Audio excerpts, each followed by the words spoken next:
दोस्तों हमारे देश भारत में बहुत पहले से और बहुत ज़्यादा सेविंग्स करने की आदत है।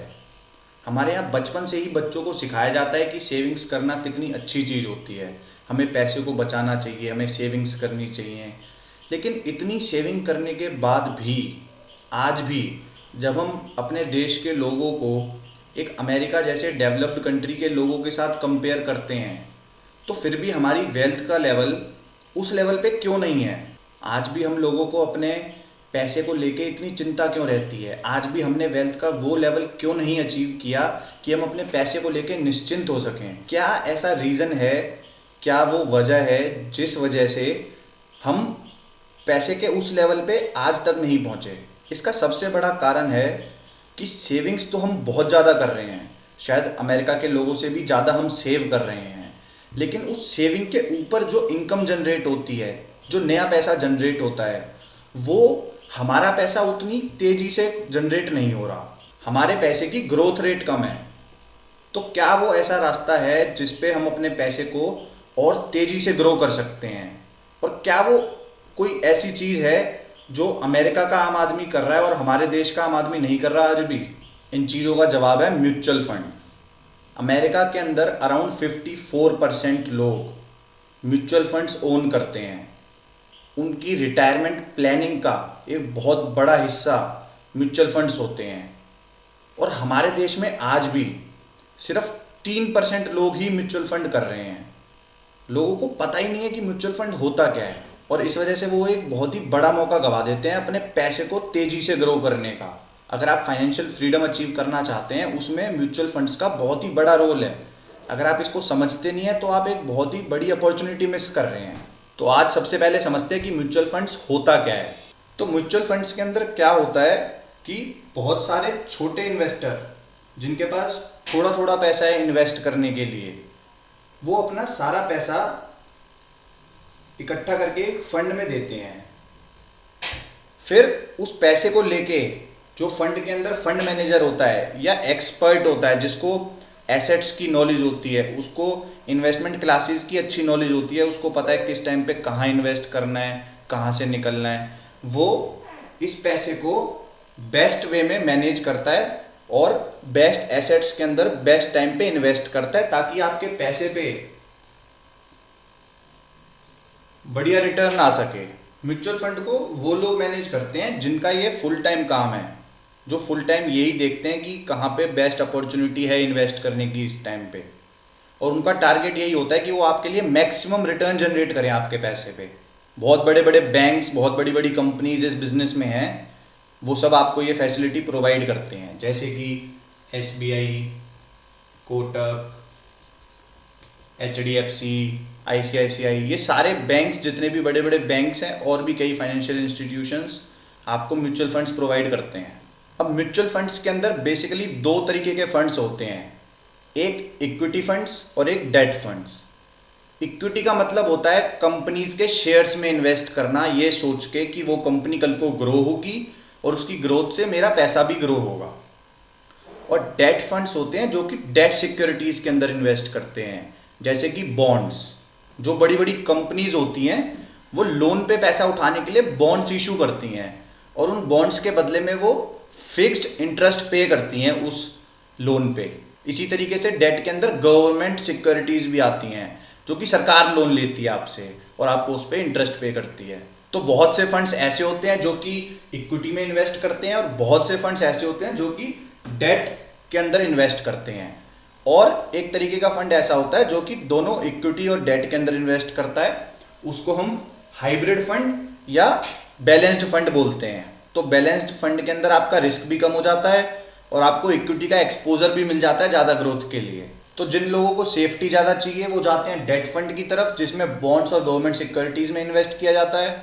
जिनको ग्रोथ ज़्यादा चाहिए और रिस्क लेने की कैपेबिलिटी है, वो इक्विटी फंड्स की तरफ जाते हैं, जहाँ पे हम स्टॉक्स में एक्सपोज करते हैं अपने आप को, अपने पैसे को स्टॉक्स में लगाते हैं। और जो दोनों का बैलेंस चाहते हैं वो बैलेंस्ड फंड कर सकते हैं, जिसमें बोथ इक्विटी और डेट के अंदर इन्वेस्ट हो रहा है।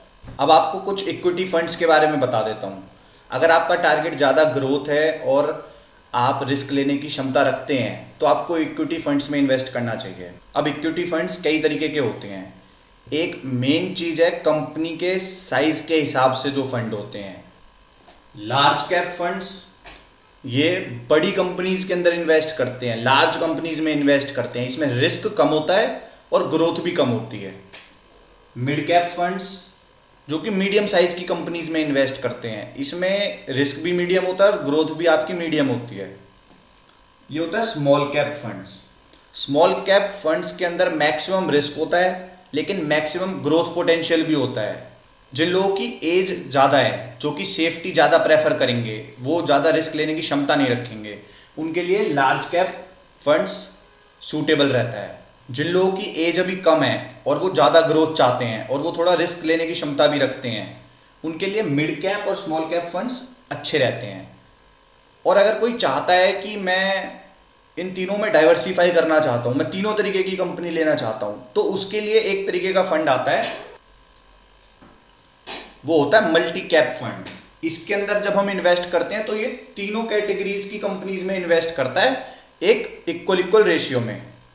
तो आपका जो पैसा है वो तीनों तरीके की कंपनीज में चला गया, आपका रिस्क भी कम हो गया और आपकी ग्रोथ की अपॉर्चुनिटी भी बन गई। अब म्यूचुअल फंड्स करने के फायदे क्या होते हैं? सबसे बड़ा फायदा जो है वो है कि आपका जो पैसा है वो बहुत तेजी से ग्रो होगा। आज की डेट में हमारे देश में 95% लोग एफडी करते हैं, फिक्स डिपॉजिट। आज भी लोग फिक्स डिपॉजिट करते हैं। फिक्स डिपॉजिट में कितनी ग्रोथ मिलती है साल की? क्या रिटर्न मिलता है? 6 से 7% का रिटर्न मिलता है। ठीक है। म्यूचुअल फंड्स के अंदर जो रिटर्न मिलता है, अगर हम थोड़ा सा लॉन्ग टर्म सोच के चलते हैं, 5 साल का नजरिया कम से कम लेके चलते हैं, तो हमें यहाँ पे आराम से 12 से 15% का रिटर्न मिल जाता है। तो जो ये गैप है ना 4-5% का, जब ये लगातार 5 साल 10 साल 15 साल बनता रहता है, यही रीज़न है कि अमेरिका के लोगों को आज पैसों की बिल्कुल चिंता नहीं करनी पड़ती, क्योंकि वो म्यूचुअल फंड्स में इन्वेस्ट करते हैं, उनका पैसा इस रेट पे ग्रो होता है और हमारा पैसा ज़्यादातर लोगों का आज इस रेट पे ग्रो हो रहा है।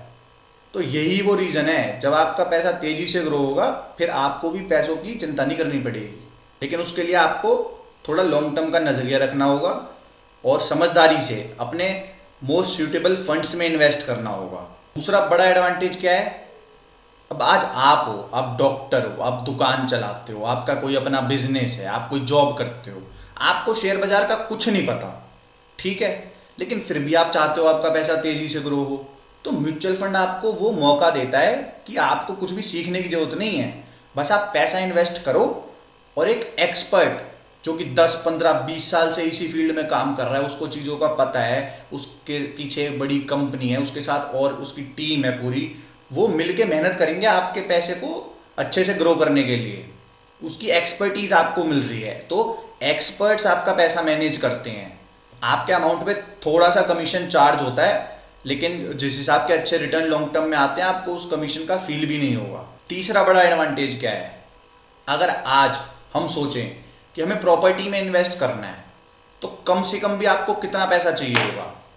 आपको कम से कम 50 लाख 70 लाख रुपए चाहिए होंगे कोई अच्छी जगह पे छोटी प्रॉपर्टी लेने के लिए भी, ठीक है।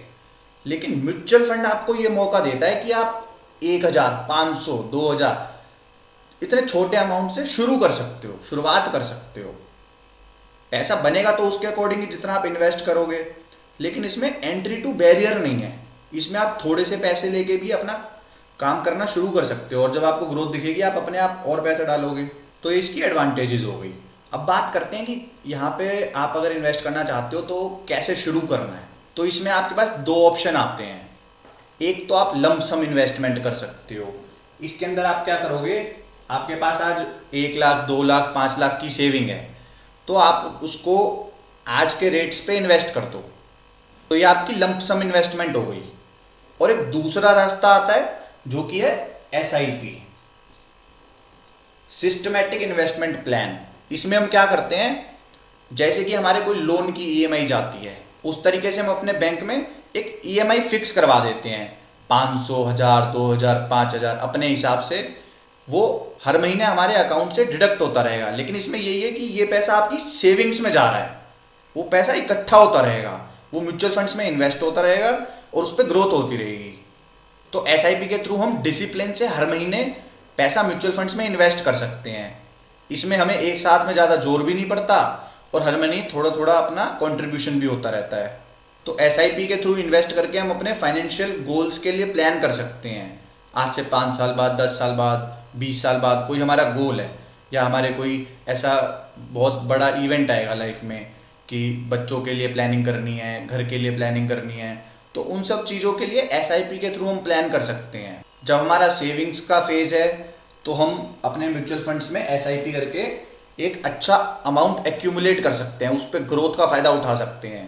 और कल को जब हमारे रिटायरमेंट की उम्र होगी, हमें पैसा चाहिए खर्चे के लिए हर महीने, तो उसमें फिर हम SWP भी चालू कर सकते हैं,